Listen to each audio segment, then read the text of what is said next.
இந்த செய்தியை உங்களுக்காக வழங்குவது அருண் மசாலா. 1983 ஆண்டிலிருந்து தரத்துடன் தன்மை மாறாத அறுசுவை சமையலுக்கான அருண் மசாலா.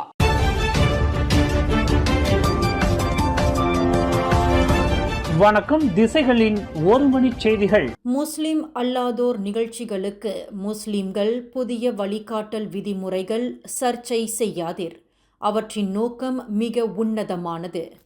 முஸ்லிம் அல்லாதோர் விழாக்களுக்கும் சமய நிகழ்ச்சிகளுக்கும் இறப்பு சடங்குகளிலும் முஸ்லிம்கள் கலந்து கொள்வதற்கு வழிகாட்டும் உத்தேச புதிய விதிமுறைகள் குறித்து சர்ச்சை செய்ய வேண்டாம் என்று பிரதமர் துறையின் சமய விவகாரங்களுக்கான அமைச்சர் டாக்டர் முகமது நயீம் மொக்தார் கேட்டுக்கொண்டார்.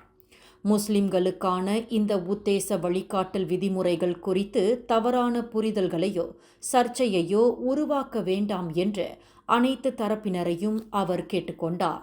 இவ்வாறு சர்ச்சை செய்வது பொது அமைதியின்மையை ஏற்படுத்தும் என்று டாக்டர் முகமது நயீம் மொக்தார் குறிப்பிட்டார். மலேசியாவில் இஸ்லாமிய சமய விவகாரங்களுக்கான தேசிய ஆலோசனை மன்றத்தினால் உருவாக்கப்பட்டுள்ள இந்த புதிய வழிகாட்டல்கள் ஓர் உன்னத நோக்கத்தை கொண்டவையாகும்.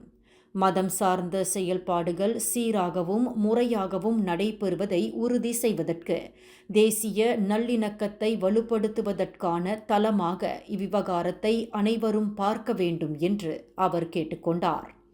முஸ்லிம் அல்லாதவர்களால் ஏற்பாடு செய்யப்படும் சமய நிகழ்ச்சிகள், பண்டிகை நிகழ்வுகள் மற்றும் இறப்பு சடங்குகளில் முஸ்லிம்கள் கலந்து கொள்வது குறித்து ஒரு வழிகாட்டியை உருவாக்கும் பணி மலேசிய இஸ்லாமிய மேம்பாட்டு இலாக்காவான ஜாக்கிமின் மேற்பார்வையில் இறுதி வடிவம் காணும் கட்டத்தில் இருப்பதாக அமைச்சர் நேற்று நாடாளுமன்றத்தில் எழுத்துப்பூர்வமான பதிலில் அறிவித்து இருந்தார். அமைச்சரின் இந்த அறிவிப்பு முஸ்லிம் அல்லாதவர்கள் மத்தியில் பெரும் அதிருப்தியையும் சர்ச்சையையும் ஏற்படுத்தி வருகிறது. முஸ்லிம் அல்லாதவர்களின் நிகழ்வுகளில் முஸ்லிம் தலைவர்கள் அல்லது முஸ்லிம்கள் கலந்து கொள்ள அழைப்பு விடுக்கப்பட்டிருப்பது சம்பந்தப்பட்டிருந்தால் அந்த நிகழ்ச்சி ஏற்பாட்டாளர்கள் முதலில் ஜாக்கிம் போன்ற அதிகார தரப்பினரின் அனுமதியையும் ஒப்புதலையும் பெற வேண்டும் என்று முஸ்லிம்களுக்கான அந்த புதிய வழிகாட்டலில் வலியுறுத்தப்பட்டு இருப்பதாக அமைச்சர் விளக்கியிருந்தார். இந்த வழிகாட்டல் முறையின் மூலம் முஸ்லிம் அல்லாதவர்களின் சமய விழா, கொண்டாட்ட நிகழ்வுகள் அல்லது மரண சடங்குகளில் கலந்து கொள்ளும் முஸ்லிம்கள் தங்களின் சமய நம்பிக்கைக்கு ஏற்ப ஆசாரங்களை கடைபிடிக்கவும் இஸ்லாமியர்களின் சமய நம்பிக்கையை பாதுகாக்கவும் முடியும் என்று அவர் வலியுறுத்தியிருந்தார். அமைச்சர் டாக்டர் முகமது நயீம் மொக்தாரின் இந்த அறிவிப்பு சமூக வலைத்தளங்களில் பெரும் சர்ச்சையாக உருவெடுத்து இருப்பதை தொடர்ந்து நேற்று இரவு வெளியிட்ட ஓர் அறிக்கையில் அமைச்சர் மேற்கண்ட விளக்கத்தை தந்துள்ளார். முஸ்லிம் அல்லாதோரின் நிகழ்ச்சிகளில் முஸ்லிம்கள் கலந்து கொள்வது தொடர்பில் புதிய வழிகாட்டல் விதிமுறைகள் தயாராகி வருவதாக அறிவித்துள்ள பிரதமர் துறையின் சமய விவகாரங்களுக்கான அமைச்சர் டாக்டர் முகமது நயீம் மொக்தாருடன் ஒரு சந்திப்பு நடத்தப்படும் என்று பாங்கி நாடாளுமன்ற உறுப்பினர் ஷரேட்சான் ஜோஹான் தெரிவித்துள்ளார். இந்த புதிய விதிமுறைகள் குறித்து தாம் கவலை கொள்வதாக அந்த டிஏபி எம்பி குறிப்பிட்டுள்ளார். ஜாக்கிமின் அந்த புதிய வழிகாட்டல் விதிமுறைகள் இஸ்லாம் அல்லாத வழிபாட்டு தலங்களில் ஏற்பாடு செய்யப்படும் நிகழ்ச்சிகளுக்கு மக்களால் தேர்ந்தெடுக்கப்பட்ட இஸ்லாமிய பிரதிநிதிகளை அழைக்கும் விவகாரத்தில் எதிர்மறையான தாக்கத்தையும் பாதிப்பையும் ஏற்படுத்தும் என்று ஷரேட்சான் ஜோஹான் கவலை தெரிவித்தார்.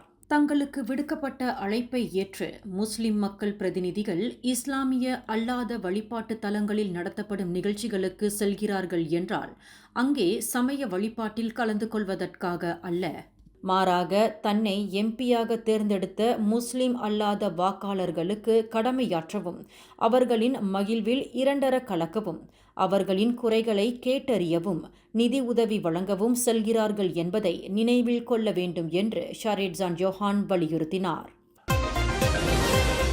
வங்கி அதிகாரிகளின் உடந்தையுடன் பொது சேவை ஊழியர்களுக்கு சட்டவிரோதமாக பணத்தை பெற்றுக் கொடுத்தது தொடர்பில் மலேசிய ஊழல் தடுப்பு ஆணையமான SPRM OPSCA எனும் புலன் விசாரணையை தீவிரப்படுத்தி வருகிறது. இந்த விசாரணையில் பலர் கைதாகி வரும் வேளையில் இந்த சட்டவிரோத பணமாற்றத்தில் தொடர்புடையவர்கள் என்று சந்தேகிக்கப்படும் 3 பிரபலங்கள் SPRM விசாரணை வளையத்திற்குள் சிக்கினர். புத்ராஜயா SPRM தலைமையகத்திற்கு ஆஜராகும்படி விசாரணை அழைப்பாணை கொடுக்கப்பட்ட அந்த 3 பிரபலங்கள் தங்கள் முகத்தை அடையாளம் காட்டிக்கொள்ள வெட்கப்பட்டு கொண்டு பின்கேட்டின் வழி SPRM அலுவலகத்திற்கு நுழைந்தனர். நாட்டின் முன்னணி மலாய் நடிகரும் முன்னாள் போலீஸ் படை தலைவர் தான் ஸ்ரீ மூசா ஹசானின் சகோதரருமான டத்தோ ஜலாலுடின் ஹசான், நாட்டின் தேசிய விண்வெளி வீரர் டத்தோ டாக்டர் ஷேக் முசாஃபர் ஷுகோர் மற்றும் பிரபல மலாய் பாடகி ஜியானா ஜைன் ஆகியோரே அந்த 3 பிரபலங்கள் ஆவர். இந்த 3 பிரபலங்களும் சம்பந்தப்பட்ட நிறுவனத்தின் தூதர்களாக விளங்கி வந்துள்ளனர். இந்த 3 பிரபலங்களையும் பயன்படுத்தி சம்பந்தப்பட்ட நிறுவனம் மக்களை மோசடி செய்துள்ளதாக நம்பப்படுகிறது. சம்பந்தப்பட்ட நிறுவனத்தின் தூதராக செயல்படுவதற்கு இந்த 3 பிரபலங்களும் சேவை கட்டணமாக தலா 4 லட்சம் ரிங்கிட்டை பெற்றுள்ளனர் என்பது விசாரணையில் தெரியவந்துள்ளது. இந்த மூவரும் SPRM தலைமையகத்திற்கு காலை 9 மணி அளவில் வந்தனர். கோலாலம்பூர் ஜலான் சந்தூலில் ஸ்ரீ திரங்கானு பொது அடுக்குமாடி குடியிருப்பு பகுதியில் 10வது மாடியில் உள்ள ஒரு வீட்டில் ஏற்பட்ட தீயில் ஓர் இந்தோனேசிய மாது மாண்டார்.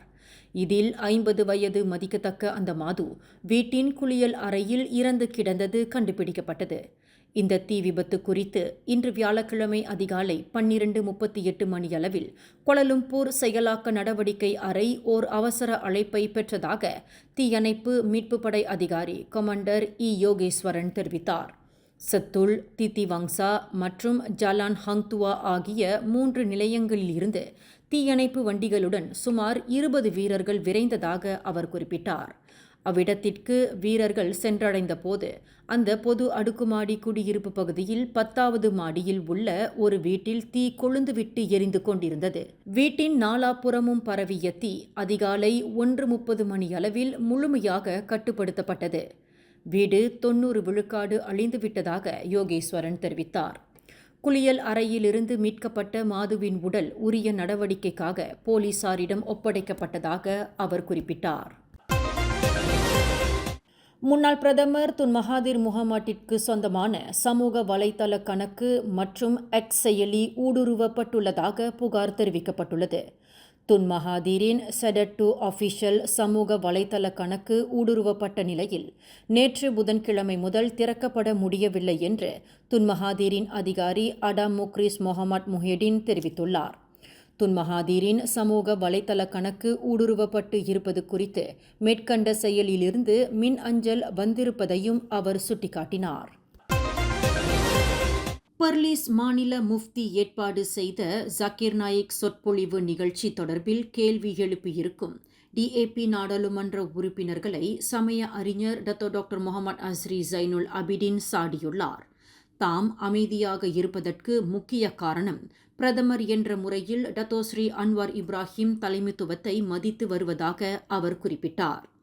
இதனை சாதகமாக பயன்படுத்திக் கொண்டு கண்மூடித்தனமாக சாட வேண்டாம் என்று சமய அறிஞரான டாக்டர் முகமது அஸ்ரி ஜைனுல் அபிடின் கேட்டுக்கொண்டார். வீடொன்றில் போலீசார் மேற்கொண்ட சோதனையில் இராணுவ வீரர் ஒருவர் கைது செய்யப்பட்டுள்ளார். சம்பந்தப்பட்ட வீட்டில் அந்த இராணுவ வீரர் 10க்கும் மேற்பட்ட செயற்கை துப்பாக்கிகளை வைத்திருந்ததாக கூறப்படுகிறது.